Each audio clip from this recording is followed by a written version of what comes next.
Cure America. I'm Star Parker, and we were doing a special edition this week on Israel being under attack.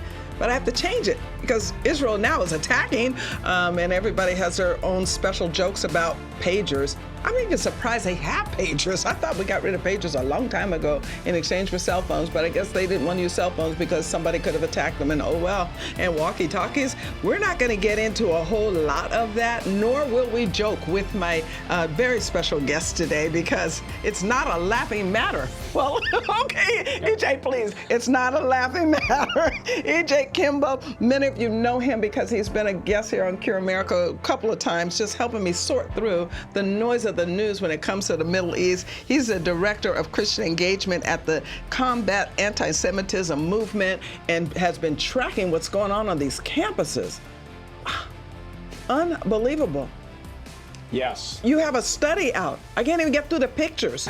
It's pretty bad, and thank you for having me on today, and appreciate you bringing attention to this. The Combat Anti-Semitism Movement's Anti-Semitism Research Center has been studying these groups, the Students for Justice in Palestine, which is a group that's on over 200 campuses around the country. Yikes. And many of them are funded by the schools. You know, they're considered an official group at these schools. And immediately after the October 7th attack by Hamas, they were putting out statements and graphics supporting the Palestinian resistance. Oh, we're going to get into this, and celebrating it and jokes. You know, I've been through quite a few of the Holocaust museums. New York, Israel, in Jerusalem, Yad Vashem, here in Washington, D.C., and it's a repeat of that history, the joking that goes on and how we got to the point of having then experienced a Holocaust as a world. I have a very special guest that I haven't met before. In fact, Greg, you said that we did meet before. Greg Gross is an incredible specialist. He's a board member of the Solidarity for the Persecuted Church. You're the president of Elm Street Consulting Group, and you're consulting on a variety of issues, but your background is really, really long. I'm so glad that you were able to join us on such an important topic because people are trying to sort through what is going on. You know, we don't want to laugh about it. We certainly don't want our campuses taken over by these pro-Hamas sympathizers. But welcome and thank you. Thank you. It's an honor to be here. Yeah. I appreciate what you do. Well, thank you, because you're consulting with people. It says that you not only worked with former Senate Majority Leader and chiefs of staff for two different senators on these important topics. You also were at the Defense Department. Give us a little bit of background into how it is that we as a society are now basically the persecuted church in America trying to defend our friends in Israel. Well, and that is a fascinating and complicated question, and I know you understand that as well, the relationship between Jews and Christians and other religions, other faiths in the United States, and the interrelationship between Israel, the broader Middle East, and the United States is very, very complex and fascinating and rich. Unfortunately, and you had mentioned my work at the Defense Department. Unfortunately, to the point of what's happening here, there are a lot of people who are allying themselves with entities in the Middle East that are out and out terrorist killing organizations that instill fear, they commit bombings. And one of the things that's mystifying for all of us who know about the Middle East is the extent to which people are turning a blind eye to what they are supporting. Right. It's shocking. And well, I don't know. Folks want to let these kids off the hook, if you will, especially the ones that are on our campuses. They just don't know what they're doing. Well, then that means they're just so outside of what the information is that we're getting on a daily basis, or they actually agree with what they're doing. And then I'm just really innocent in this. I want to get into some discussion with you guys, and I have some specific questions that I want to ask because Marty, the Vice President of Government Relations here at CURE, has given me questions to ask that are incredibly important. I'm in the middle of reading One Jewish State by David Friedman, the former U.S. ambassador to Israel, and I just started it. You guys, you need to pick it up because this is going to be a long haul this time. For the first time, I think, in many of our lifetimes, Israel has a prime minister who is not caring what anyone else is saying. I mean, the General Council of the UN can keep on voting against Israel, but Bibi Netanyahu this time is not going to back up. And we saw that with these pagers and what's happening with Hezbollah as well. But one of the things I want you to know about this particular book, he has endorsements by Mike Pompeo, Mark Levin, Ben Shapiro, John Hagee, Mike Huckabee, Alan Dershowitz. So I want you guys to read this with me. Because what David Friedman, who was the ambassador who helped us get to the place where we had the Abraham Accords over there, he's the one that helped us move that embassy to Jerusalem. He's coming up with some ideas that I think we're going to find fascinating. But I don't want to kind of get into that with you guys right now. But one thing that we should discuss is there is only one Jewish state. You got 193 members of the UN, 49 Muslim states. And I'm just wanting to get to the root of this hatred that you just mentioned, Greg. But first, I'm going to start with you, EJ, because as we approach this one-year anniversary of the terrorist attack in which Hamas brutally murdered more than 1,200 Israeli citizens, Greg, you just told me that they took some of their eyes out. I hadn't heard that. Yeah. They took more than 200 hostages, some of them Americans. Israel's effort to root this out continues in Gaza. The United Nations, the pro-Palestinian protesters in the United States and elsewhere keep blaming Israel. Can you explain to our viewers what is driving this hostility toward Israel and what can be done to help American people better understand the underlying issues of this conflict so that we don't get weary while Israel is doing well? Since we have about 6 hours, I'm happy to answer that question for you. Okay, and we do. We will continue next week, but it's important. So yes. in short, Israel is the first example in the history of the world where a people, the Jewish people, were conquered and dispersed from their land, and 2,000 years later, they stayed together and returned to reestablish their state. Do you agree with that? I do. It's never happened in the history of the world. All right. So number one, that's something that the world doesn't even know how to deal with. Number two, anti-Semitism is the world's oldest hatred. Wait, let's go into number one a little bit deeper, because I've got Greg, an expert in persecuted church. And much of the regular news, if you will, mainstream news and other news outlets, including just the secular news, they don't want to acknowledge this biblical journey. Can you weigh in a little bit on the first part? Well, that's exactly right. And the history of Jews in the Middle East goes back to the Old Testament times. It goes back 3,000 years plus. And another thing to think about is that when the State of Israel was created in 1948, there were hundreds of thousands of Jews in Arab-majority countries. With the creation of the State of Israel, many wanted to return to Israel, to what became the State of Israel, but hundreds of thousands were driven out. It depends on the country. You know, I could go through each of them and talk about that complexity. But who are some of those countries? Because I see Morocco, Egypt, Iraq, Iran had a huge Jewish population. All of them. You name the country, Syria. So they're driven out. So what we saw during the Holocaust, many left the European countries to go back home. But the Jews called Sephardic came from Arab countries, and so they were pressured out of those countries. Yes, or wanted to be in Israel, but a lot of them didn't. They weren't happy where they were, but they were driven out because with the creation of the State of Israel, this became an excuse for harsh measures depending on the country. And that fact is something that's not often understood. The Iranian Revolution, when that happened, prior to that, the Shah was mainly congenial to Jews, and they did well in Iran. But with the Iranian Revolution, and again, that radicalization that happened in the Islamic world has even caused more horrors to happen among the Jews in the Arab countries, and that caused another wave, for example, from Iran to come to Israel. And so there were, of course, you know this, there were Jews in what became Israel before the creation of the State of Israel, before even the 19th century, but they were small because of having been driven out. Right, it wasn't its own state. So going now to number two, anti-Semitism, because this is a continuum, and we're hearing a little bit about it. We saw, and all of us know, well, there are some that will still try to deny the Holocaust. And maybe we ought to get them an airline ticket and kind of go over there and visit, or is that all made up as well? So we've experienced that through our history books, for sure. But what you're telling me, Greg, I hadn't experienced is to say, okay, there's been this hatred continuum. And so you were getting ready to get into number two, So anti-Semitism number two, itself. The anti-Semitism and the way that we see it today is through an excuse of saying that they're not anti-Semitic, they don't hate Jews, they're anti-Zionist. Yeah, well, okay, is that what anti-Semitism means? Maybe we should back up and just define it for me. What is it? Well, in a nutshell, anti-Semitism is Jew hatred. Okay.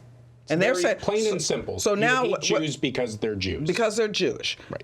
And what we're hearing now, which is fascinating, because David Friedman gets into why they're even called Jewish. And I'm kind of skimming through it, so I don't want to get ahead of myself. And that means I have to bring you another episode. I'm going to try to get David himself on the show so we can talk about his book, One Jewish State. But okay, because he does define why this people group is called Jewish. But what I'm hearing you say now is that they did try to separate it, because we do hear it constantly. Oh no, I'm not anti-Semitic, but I don't like Zionism. So what is that? So Zionism, the way that people think of it, is a 19th century creation of Theodor Herzl, a European Jew, with the idea that the Jewish people should reestablish a homeland in the biblical land. And that is used by anti-Semites to say, you see, there's no Jews that lived here. This is white European colonialism. Right. They are colonizers. But Zionism is something that has existed for 3,000 years. It is this yearning to return to Zion, to Jerusalem. It is what held the Jewish people together for 2,000 years in the diaspora. And what Theodor Herzl tapped into was the political side of Zionism to actually effectuate that goal to return to Jerusalem, to return to Israel. Right. And so Zionism is integral to the Jewish identity. Okay. It's not a white colonial movement. This is what has kept Jews together. Well, not just Jews. I'm called a Zionist. The minute you say that you believe what the Bible says. So I want you to weigh in this too, Greg. Then are we Zionists? I mean, what's going on with this whole identity crisis, it seems that we're having? Because even on what you said, EJ, not all Jews agree with that. They don't want a Jewish state. They'd rather be just left alone. And even at that time, trying to get people to get back to the homeland was not accepted throughout all of Europe. I guess they didn't have any choices when they were in Muslim countries. But would you agree with what definition that EJ is telling us? I do very much so. And why often Christians have trouble understanding this is because Christians have a unique relationship with Jerusalem. This is the place of where Christ lived, the Sea of Galilee. All of that area is incredibly fundamental to the Christian faith. What happened there? The death, crucifixion, and resurrection of Christ. So coming again. I visited Armageddon when I was there on my last trip there. Right. It's so little. I was like, oh, they're going to have the major war right there. But go ahead. Well, exactly. But the thing is that so for three faiths, this is a central place in different ways, including for Muslims. But what's fundamental for Jews is that the prayer on Seder, every Shabbat, every week you pray about Jerusalem, about returning to Jerusalem. Which is what you're saying, it's in there. And so what I've explained to people who don't understand this, that this critical fact means the relationship of Jews to this place is unique and special. And so now let's flash forward to the creation of the State of Israel, the complex issues that were involved with that state existing in an Arab and Muslim majority neighborhood. Israel has done an amazing job as a democracy of managing a very difficult time. Now, sometimes mistakes were made, without question. Well, but the tolerance, mistakes were made, but it doesn't throw out the concept. I mean, my goodness. So there are many Christians who live in Israel. There are Muslims who live in Israel, and privately, most of them, let's say many, I want to be careful because people I know, but they will acknowledge that being in Israel is the better place for them to be than in areas like the West Bank, like obviously Gaza. So it's a Well, very, it must very be. I mean, a complex couple issue. of million live in Israel. They consider themselves Arabs That's who right. consider themselves Israelis. So, we get a whole lot of misinformation over here about, what that really looks like on the ground. And your expertise in humanitarian, I want to get more involved in and in discussion. But I want to make sure that, EJ, before we take a little break, did you finish? Did you have a number 3? Because you said number 1, number 2. Well, that's really the 2. I mean, there are multiple. That doesn't take 6 hours. You said 6 hours. There's a lot to unpack in that. But the Zionism is racism idea that was propagated in the 1970s and has continued today, which is this idea that Zionism is inherently racism because they portray Zionism as a white settler colonialist movement with no basis in history, that this is a European colonizing movement. That is used to delegitimize the right to the Jewish state and gives them their excuse for an uprising, a resistance that justifies all attacks against the state of Israel, not just the Jewish citizens of Israel, but Muslims, Christians, anyone that's living in Israel is considered fair game to be attacked because you are either an occupier yourself or you support the occupation. No, and when they say occupation, they don't mean occupying Gaza or they say the West Bank. They mean everything. All of it. Tel Aviv is occupied. Oh, we hear it. River to sea, and there's not much challenge, including at the UN. I mean, I don't understand, but maybe I do, because you're explaining to me why they get away with this demand that we shouldn't have any Jews in the world, frankly, and because it seems the UN is even buying into this stuff,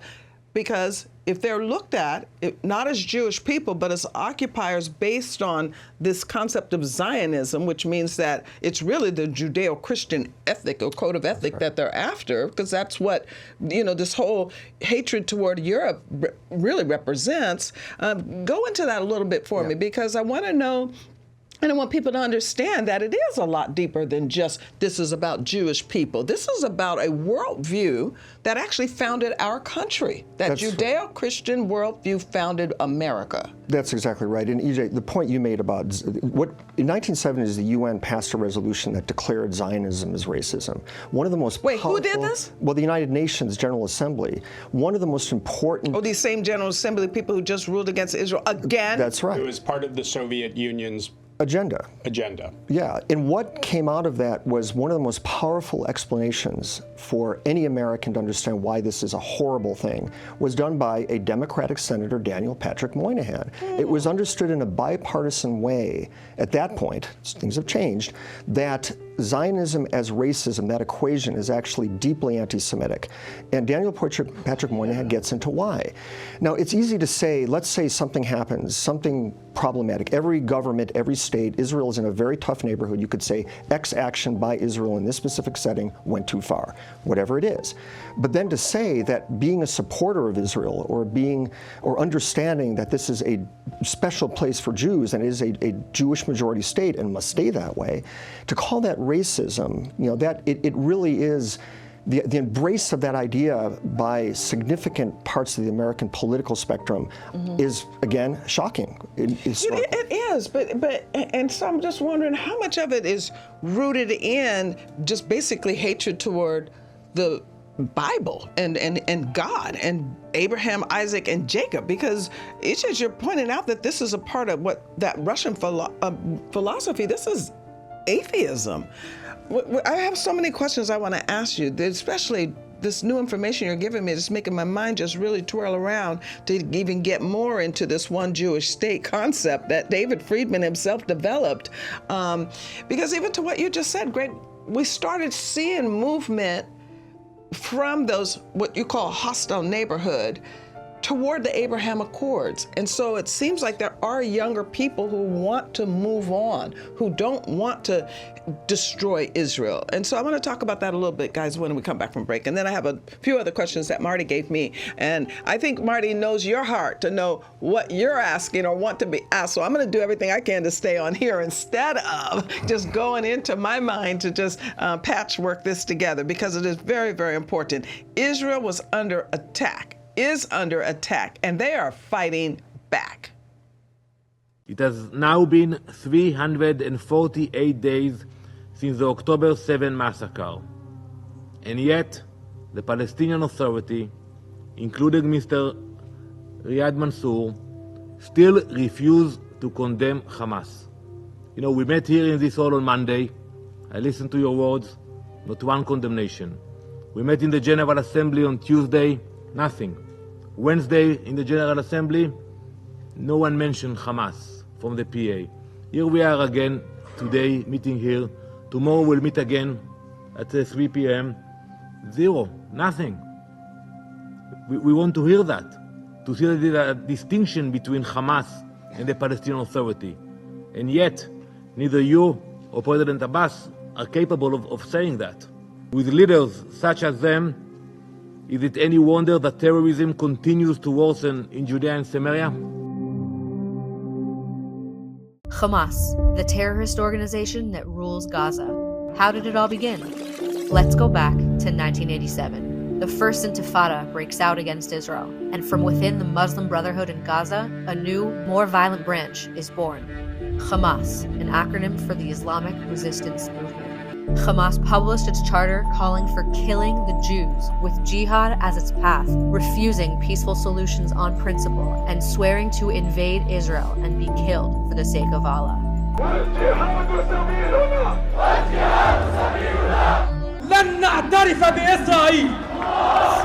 Since its foundation, Hamas has stored its weapons in homes, mosques, schools, and hospitals, infamously using Gazan civilians as human shields for their terrorism to this day. وسنقتلع قلوبهم رعبا وهلعا وسنعود إلى أرضنا. ومش هذا حتكون طوفان الأقصى أول مرة، لا حتكون ثاني وثالث ورابعة، لأنه إحنا لدينا إصرار ولدينا قرار ولدينا إمكانيات. Since October 7th, Hamas and Israel have been at war, with Hamas hiding behind the civilians of Gaza at every opportunity, including by operating inside hospitals, wearing civilian clothes while actively fighting, and physically preventing Gazan civilians from evacuating war zones. When Hamas launched this war on October 7th, the IDF declared two goals: to bring the hostages home and to completely eliminate Hamas.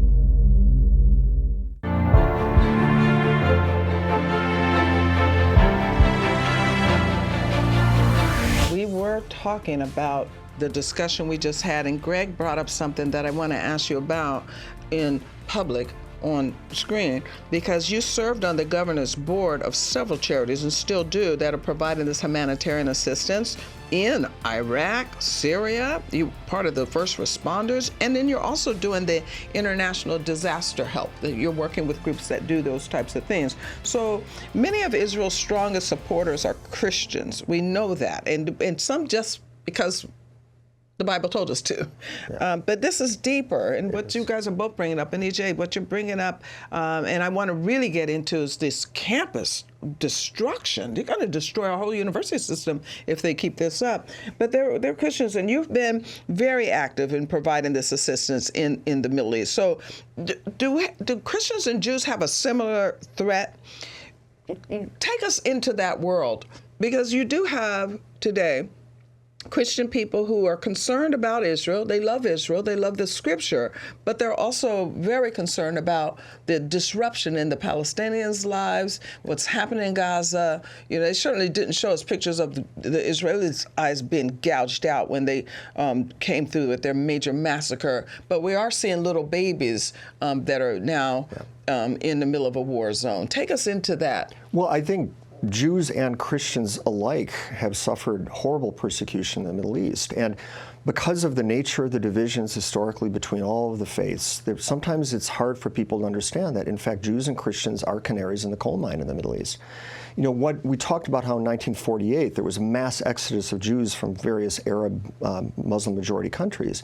But what you saw is, again, exodus of Christians because of depredation. Iraq is a perfect example. 1 million Christians. But with the invasion of Iraq, the fall of Saddam Hussein, the rise of Islamic insurgencies that targeted Christians, you saw half of the Christian population of Iraq leave Iraq. Many of them ended up in Lebanon, of all places. Now they're having a problem in Lebanon. Gosh, oh my goodness. Hope they're not near pagers. Well, that's right. And so what I think those of us who really love the Middle East, and that's something to be pointed out. I love Israel. I love these other countries. They are fascinating, beautiful people that you meet. Yeah. But how minority religions are treated, Jews and Christians alike, there has to be an understanding among Christians in America that this is also our battle in that sense. That it is. Yeah. It is our battle. But EJ, get into the root of it. How is it that we're in 2024 and we're still talking about hostile countries surrounding a little Christian, a Jewish country? What? Is it being well, you're the expert on schools. Maybe this is the time to go into it. Is it being passed into their curriculum? How is it that we still can't just all get along? Well, this is something that is taught in their school system through the UN Relief Works Agency, UNRWA. Oh, yeah, we heard about that. They're operating, or they were operating in Gaza. They operate throughout Judea and Samaria, the West Bank. They operate in Lebanon, in Syria. So this is what is being taught in the schools. Through the UN. Of the Jews. Through a UN agency funded by American taxpayer dollars, although not recently. The U.S. cut off funding last year through March of 2025. And hopefully that continues down the road because what took so long? Why? What in the world? There is a We're talking the UN responsibility on the United States government and the United States taxpayers to tell our government that we should not be sending a penny of U.S. taxpayer dollars to an entity at the United Nations that is actively supporting and promoting the attacks against Israel and the Jewish people. But this has been going on a long time, from what you guys just said. How did we get, the question is how did we get here to where we still have Muslims that just hate Christians and Jews to the degree that they're going to constantly persecute and now kill? I mean, this is crazy, mad. And you're bringing Iraq into discussions, and we remember that discussion. We just finished September 11th again, looking at the damage that one can do with that type of evil worldview. Yeah. But how is it that the UN is getting away with all of this? Well, I think when you look at the demonstrations that happened all over the world, but in the United States and Europe, in places like in front of synagogues, in front of places, Holocaust museums in the United States, that tells you a lot. One of the things that they will do is when you put up posters of hostages, of their photographs, demonstrators will rip them down. Oh, I know. Now, why this is so telling, number one, it's outrageous and horrible, but one of the things it tells you is that they don't want that to be known. They want to suppress the reality that Israel was attacked. Yeah, but then you have people that are moving the discussion toward just the hostages. I mean, you're wearing the yellow ribbon. I get that, and I understand. I've seen the pictures when I was over at the embassy here in Washington, D.C. They had the pictures up close and personal, and just how innocent they were and how young they were. But the whole discussion now has changed to where why is it there more reaction, even from the protesters sitting there in Tel Aviv and in Jerusalem, about the taking down of these posters? They keep blaming the Israel's prime minister that if he would stop and ceasefire, that maybe everybody would be okay. It doesn't sound like that's the reality. Well, the reality in Israel is that a big majority of Israelis support military action against Hamas. They recognize that to compromise on that is a mistake. But there is a very vocal and active minority that has been involved in demonstrations against Netanyahu even before that. And by the way, those demonstrations and how they're dealt with by Israeli authorities tells you everything you need to know about Israel being a democracy. Because these demonstrations are actually going against military action against an existential threat, which is Hamas, and I would add Hezbollah. Yes. And yet Israel being what it is having a democratic, massive protest movement. You're hitting the nail on the head when it comes to the issue of the ceasefire negotiations and all of that. Because if Israel were to agree to the more extreme demands of Hamas, and unfortunately the Biden administration has at times embraced some of those demands, they will essentially give Hamas a victory. Hamas will return to power in Gaza. And remember, this is the 5th time Israel has had to deal with Gaza in a military way. Because since the Hamas takeover of Gaza in 2007, violently killing Palestinian Authority people to take it over, they have been launching missiles, hitting communities, and by the way, targeting, this is the key to it, targeting civilians, hiding behind schools and hospitals because of the awareness that in Israel there's compassion and concern for Israeli lives, but also minimizing potential harm to civilians, which always happens. Yeah, well, we're seeing up close and personal war. I mean, this is war, but anything that you want to add, or do you agree? So I will add that in Israel, there is a debate and it's really about 2 conflicting social contracts. One is the social contract that if hostages are taken, that the Israeli government, the IDF, will do everything in their power to get those hostages back, which is why hostage families are saying, make a deal. Right. Whatever the deal is, let Hamas take victory because we need to get our people back. Then there's the other social contract. There's the other social contract that the Israeli government, the Israeli military, will protect Israeli citizens from outside attacks. So those are in conflict. Because how do you defeat the enemy of Hamas to prevent them from attacking you again?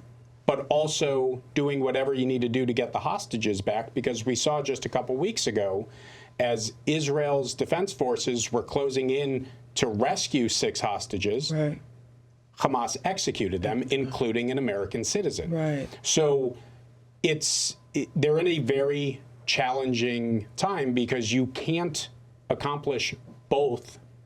You can't meet both of those contracts at the same time. And so it's a very, now, let me say, and I agree with you, that there are those sort of agitators in Israel that are latching on because they want to protest the Netanyahu government. But and we're finding that out more.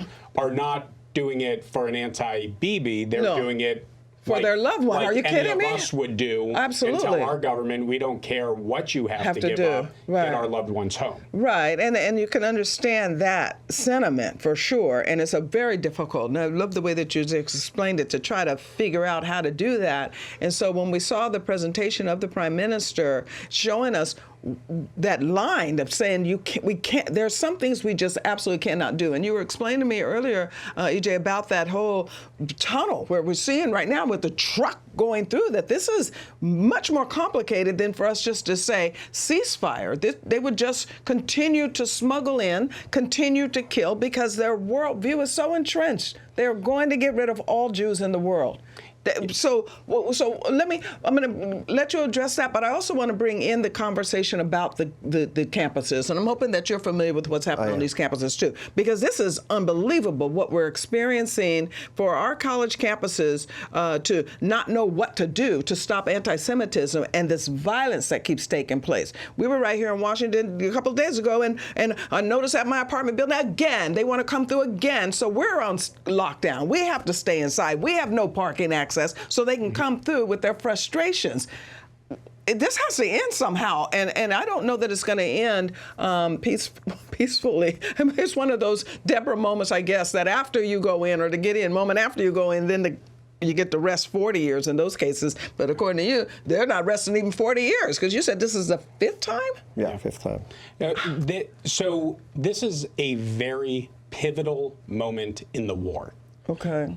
You mentioned about the smuggling of weapons. So Israel now has control of that smuggling. Right. So Hamas is being squeezed. Okay. They can't get weapons Okay. in. They can't get money in. Israel has cut that off. So they are now getting to a point where Hamas That's on that Egypt border. That Egypt they got border, that the Philadelphia corridor. Okay. Mm-hmm. They are squeezing Hamas. Okay. It's still going to take a lot of time. Okay. You know, these tunnels, some go 40 meters deep, 40 yards deep, if you think about it that way, and how intricate elevators in these tunnels. Oh, wow.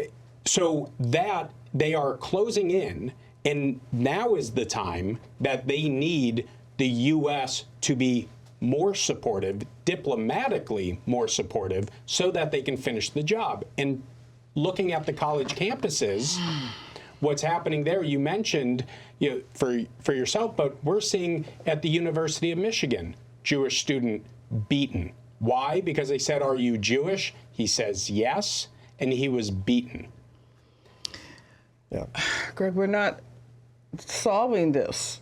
You work in the government, and you consult there. And right now, in fact, there was a question that Marty had about the Biden administration, and it vacillating, basically. I mean, so he's asking, what should Congress and the Biden administration be doing to support Israel and the persecuted Christians that they're not currently doing?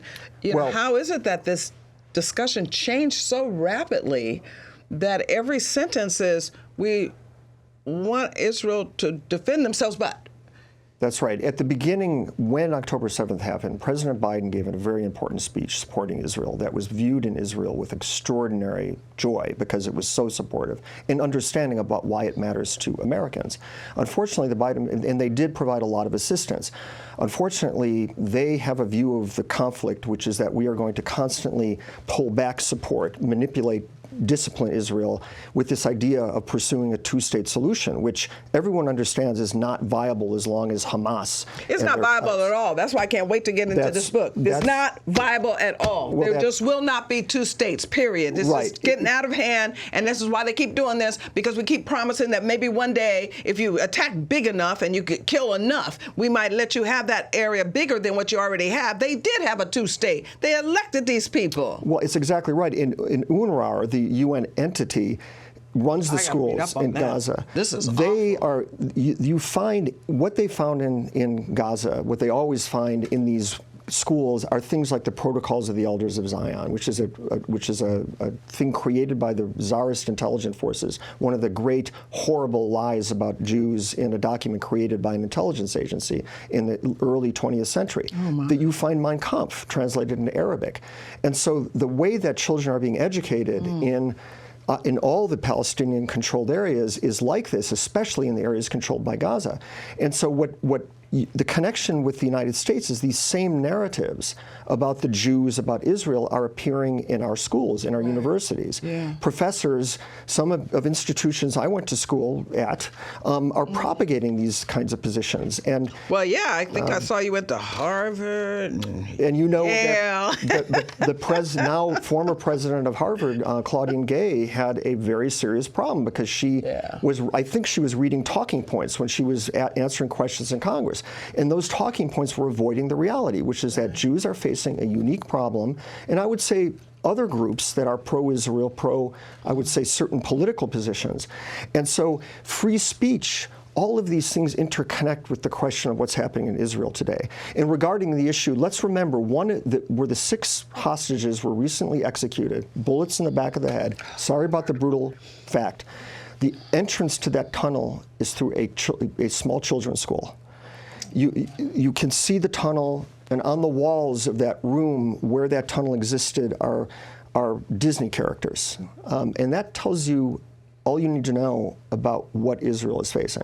Well, it's not all we need to know, because if it were all we need to know, then we wouldn't be being so interrupted even on our campuses. They just started back to school, and your students don't even know if they should leave their last names, and this is America. So when we come back, I want you guys to get into the campuses specifically, because this is unacceptable. And from what you guys are hearing these two gentlemen tell us, how in the world are we still in our country not pressuring considering more attention to this, not just from the Biden administration and the Harris campaign, because we know where Donald Trump stands on these issues. He's the one who worked with David Friedman. In fact, David Friedman was his ambassador to make sure that the embassy moved to make sure that the Abraham Accords were put in place. So not only that pressure, but more pressure for these presidents at these campuses. So we're going to talk about that in this next segment.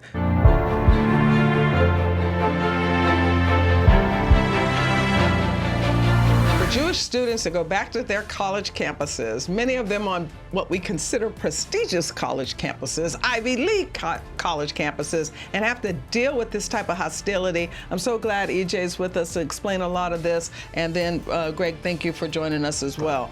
Two really intelligent people that I'm going to have back quite a bit, because this is going to be long. And it is unfortunate that, you've even mentioned how the hostages are still there, and and they're threatening. Hey, okay, the closer you get to the hostages, the more we see them die, and it has to be very difficult for the families. And I'm glad you brought that up, EJ, because juggling this, that Prime Minister Bibi Netanyahu should be commended that he's even being able to juggle this, and his resolve to say, no, we're not going to let this happen again. 5 times. I've been looked that up too. I didn't know that. I mean, that's just, they've only started this. When did they vote for these people in power? 2007. So it's not even been a long time to have to deal with this 5 times. But I want to get into the campuses, because this is very serious business, that this hostility is not going away. And not just for the Jewish students who are under tremendous attack, but for all of the other students that are just kind of watching and not knowing what to do.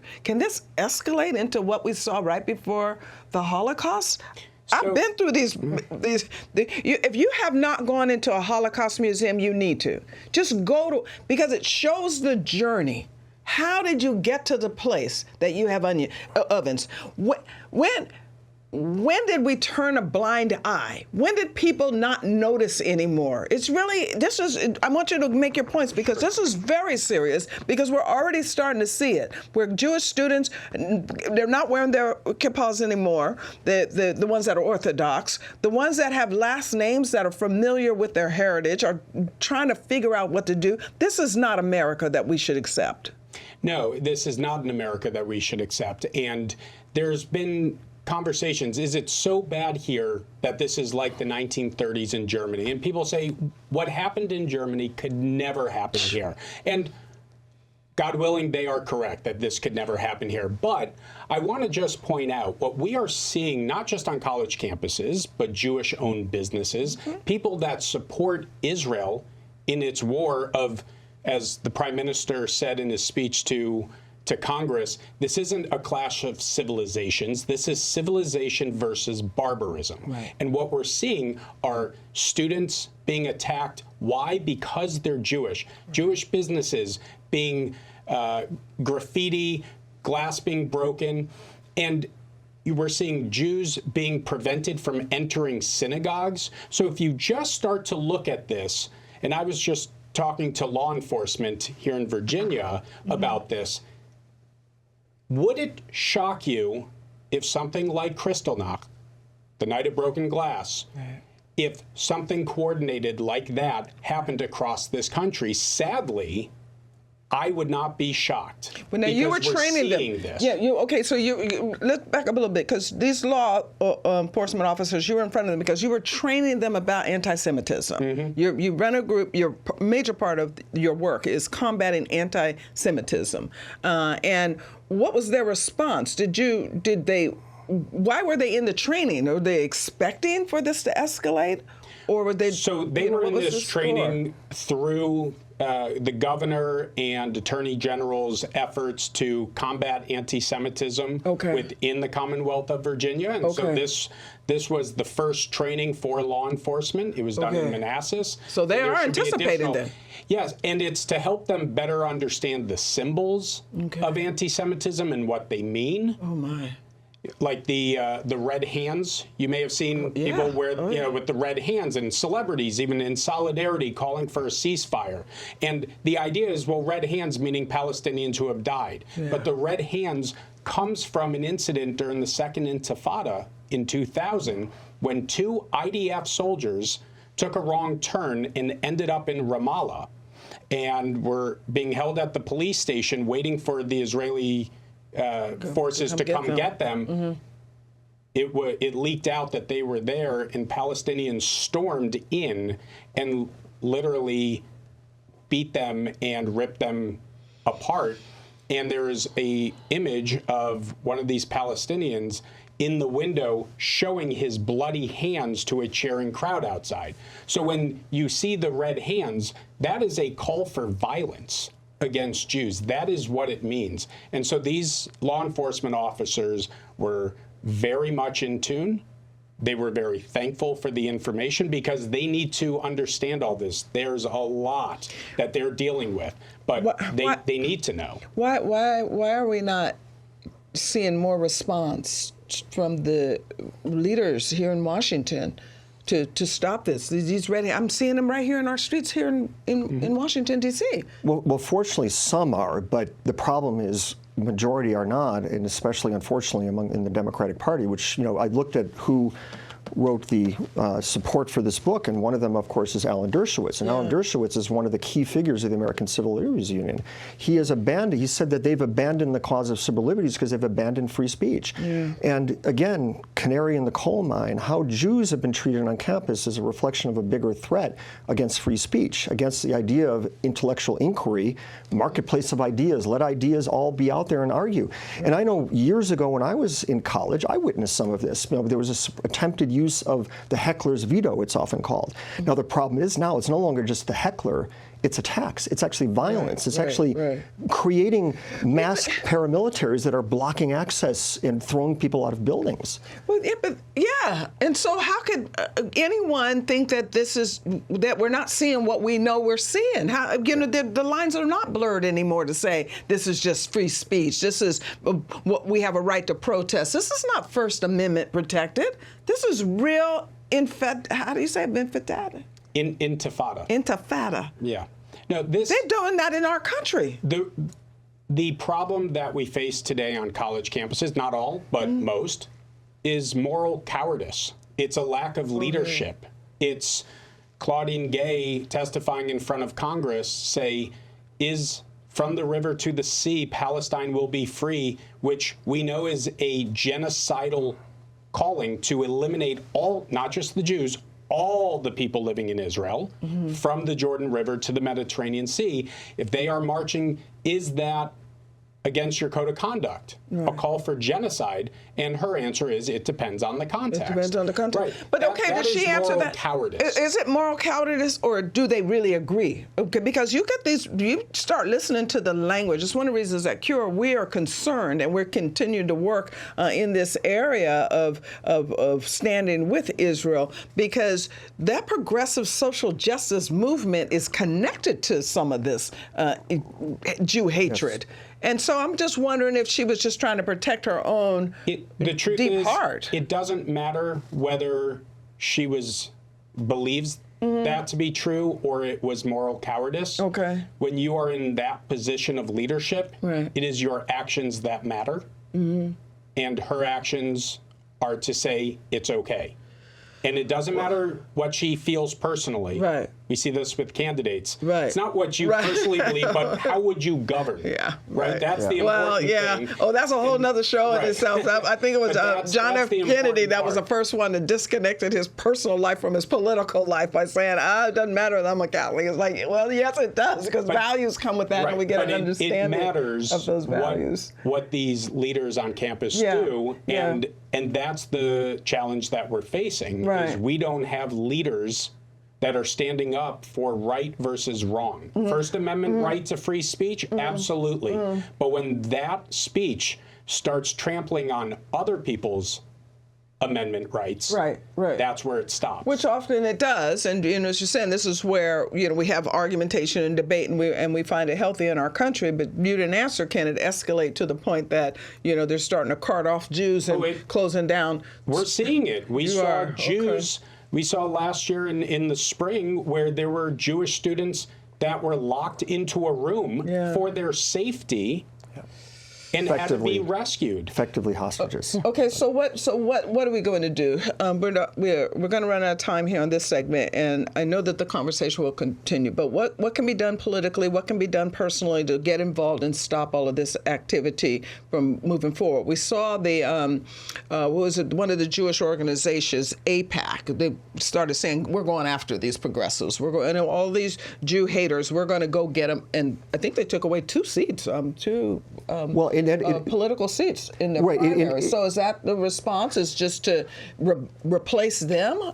Well, I think it requires leadership and courage. And by the way, think about the world we're in, where the safe answer for her in that testimony was to not call genocide what it is and not call that support. That they thought was safe. That's disturbing. How, yes, but I would disturbing. argue, if I were to try to do 3 things, one would be continued U.S. support and more support for Israel in getting the job done and dealing with an existential threat, which is Hamas and Hezbollah, frankly. So does that mean that we have to pressure, because they're just kind of going all over the map on this. The administration has to be pressured. So we have to pressure them to say, and they respond you're to going it. to be. They respond to yes, it. They do. Because they're very political. Their domestic political aspect of what they're doing so call them, right? critical. You got to call them. Call it for what it is. Keep writing to your whatever outlet you're writing to these days. We used to write to the newspaper editorial page, but keep writing, right. And number 2 is negate their negation. In other words, talk about the hostages, talk about the fact that the Houthi in Yemen, the Hamas founding documents, Hezbollah, are all expressly and explicitly anti-Semitic. They aren't, in those documents, they don't even,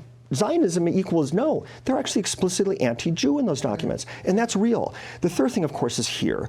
It's doing what you're doing in your organization, EJ. It's what you're doing on the show, is talking about the reality here. Talk about free speech. Talk about Israel as a democracy. Talk about, and by the way, one of the problems is that for many people, Israel, because of his economic success, one of the things Netanyahu did as prime minister is extraordinary. They did a reform to introduce free market investment, high-tech innovation. Israel has become a driver.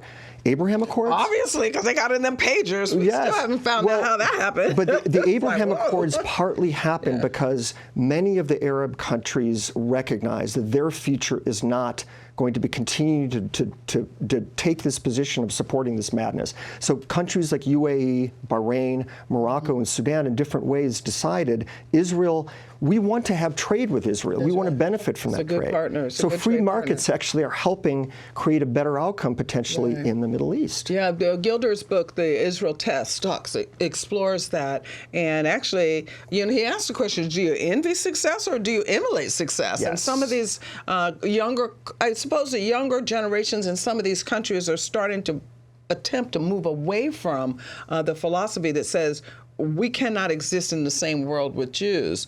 But we're not seeing it yet on the campuses. So what needs to be done there to try to, I don't even think they're letting kids have the discussions anymore. It's just you're either with us terrorists or you're going to be shouted down. So I mentioned a little bit at the beginning about this group, Students for Justice in Palestine, which is on hundreds of campuses. Yeah, you wrote me a letter about that, and that's why I was wanting to hear from you. Right after October 7th, they were posting on Instagram. Our Anti-Semitism Research Center looked at the Instagram accounts of over 200 of these chapters, and the statements that were put out were supportive of the attacks on October 7th, and this has continued for now nearly a year. What I shared with you was one specific chapter at John Jay College, right? And of criminal justice. That's like really, and you got Students for Justice in Palestine. Some universities have canceled their official status as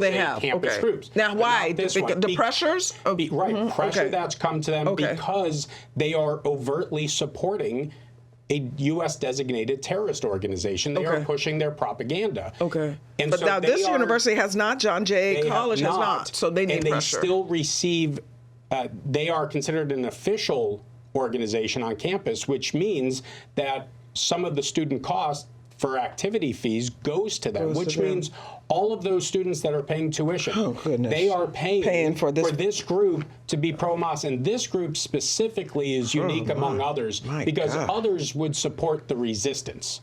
And it's sort of to try to give themselves plausible deniability. They're not supporting the attack, but they're right to freed, to free themselves. Freedom. From, not right. from what you've outlined here. Now, where can people get this study? Because they can go to our website at combatantisemitism.org. Okay. And they can see all of this information. But to the question of what can be done. Because this is blatant. This Right. is not, we're trying to hide behind justice for Palestine. We feel sorry for these people who are being oppressed. No, this is, we hate Jews. Yeah, and we want all of them dead. This campus, John Jay College, that chapter of Students for Justice in Palestine did a expose about who Yahya Sinwar is, the mastermind, the Hamas leader in Gaza, who masterminded the October 7th attack. Right. They are promoting him, glorifying who was in jail. And then Israel released him. That's why sometimes you can't buy this rhetoric. Well, we're going to just exchange hostages for prisoners.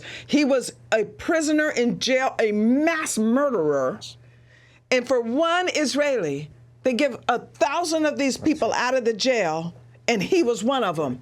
And now he went and killed over 1,000 more people. Yeah. And so, and gouged their eyes. And take more hostages. And take more hostages. It incentivizes them to continue that approach to things. But then what would you encourage the families to do? Okay, finish your thought. And then I want, because you work with persecuted Christians, I need to hear hope for those that are watching, which are a lot of our audience are the evangelicals. So they need to know it's going to be okay. What should we be praying and thinking about? But go ahead, finish your thought. Let me quickly say, here's what can be done. Okay. The federal government should tell these universities that if you want Pell Grants, if you want any U.S. government support, federal support, then entities that are promoting terrorism and terrorist groups are off. Now, and if not, those money, you are not eligible for it. Now, is that a movement? Is that something that people can go? That's something that's being discussed. Okay. There's things trying to move, but it's Congress. Things move slow, even with the facts. Well, they're all up for re-election right now, so that's what I need. Okay. Contact your state governments. Okay. Contact your governor's offices. Okay. Contact your legislatures in your states and tell them that any campus that is allowing the Student for Justice in Palestine chapter to operate should not receive any state funding as well. And that is, quite frankly, a much easier lift at the state level than trying to get something done here in Washington, D.C. Yeah, especially now. Okay, thank you for that, because that's good. You guys, please do it. This is really serious, and people are so afraid. And it's not just the Jewish students. They'll come after everybody. If you keep this up. I mean, Jews weren't the only ones that died over there. 6 million of them, but a whole lot of other Christians as well. What should Christians be doing and thinking about right now? Well, because there are still hostages. This is real. I mean, that one woman, she just broke my heart. And then they killed her son after all. After she led the movement that people were thinking would have just created an environment to where Israel would have had to give up, and then we'd have more hostages, and then to see him die like that is just horrible. Well, and anyone who knows what those families are going through understand. Whatever their position is on a ceasefire or not, we have to be compassionate and sympathetic. We have to care. We have to pray. Right. But let's remember this: when they killed 1,200 people on October 7th, they would have loved to kill 10,000. They would have been even happier to kill 100,000. They would have been perfectly happy to kill every Jew that they could get their hands on, unlimited number, in order to achieve their objective, which is to remove all Jews from Israel. So when you realize that, and when you realize that negotiation that led to over 1,000 bad Palestinian violent, many of them murderers like Sinwar, to be released, to get one Israeli soldier who had been held for 5 years released. That tells you why, when they on October 7th attacked Israel, they not only killed 1,200 people, they took 250 hostages, a lot of them dead, and this is gruesome. They took dead people to Gaza. Why? Because they know that Israel treasures life, that they would want even the bodies back. They're holding bodies hostage. And when you understand that, you realize to have a ceasefire that results in Hamas staying in power means the next time it will be even worse. That's the calculation that a statesman has to make in deciding what to do. Well, that's a hard one. So that's who we need to pray for, those that are in leadership in Israel. It's just a tough one. Guys, thank you for being here with me. Thanks, you guys. And this is tough. And it's not going to end. I'm looking forward to finishing David Friedman's book.